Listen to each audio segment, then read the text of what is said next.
Hey everyone, Technomentor here with the video for you guys. In today's video, I'm going to show you how to fix if your iPhone switch off automatically and does not turn on. You're going to follow these steps, so let's get started.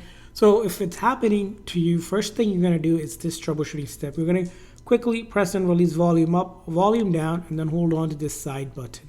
So you'll do this sequence, volume up, volume down, and then hold on to this side button just like this. And keep on holding until the screen goes completely black and the Apple logo reappears. So I'm going to wait here until the screen goes completely black and I see the Apple logo. I'll let go again. And if it doesn't work the very first time, keep on trying. This method will work. Volume up, volume down, and then hold on to the side button until you see screen go completely black and the Apple logo reappears. What this is doing is basically shutting down the phone software completely and the phone and reloading the code. So if it's a software bug or glitch, it should go ahead and fix it from causing that issue. Now after you have done that, or maybe you did this and still the problem persists, you want to go ahead and make sure you're using a genuine good charger. Sometimes these chargers are, if you're using a non-genuine one, it's not going to charge correctly. You want to charge at least for 30 minutes using the original genuine Apple charger and cable. If that's not working, you can also use a wireless charger as well to make sure it's not the charge port that's causing the issue or there's not good charging going on.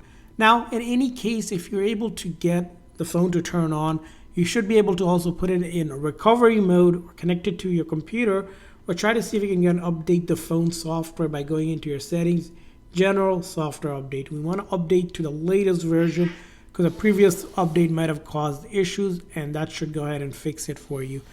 And in any case, if it isn't working, it could be a battery failure issue. So in that case, in your settings, you're going to check out battery. Make sure your battery health is a normal or at least close to over 80%. Once it goes down past 80, the battery starts to degrade. You're going to see weird issues like the phone shutting off, or even you might have charge and all those issues that persist to it, and it might be a time to change your battery out. So those are going to be the issues. And the other thing you also want to consider is making sure that your phone is not overheating. Sometimes a case, if you put a new case on, it could be that the case is causing the phone to overheat, in turn shutting down the phone. So you want to also make sure that's not the issue. And I hope this video is helpful. If so, please consider the like and subscribe button for more tips and tricks for your iPhone. See you guys next time.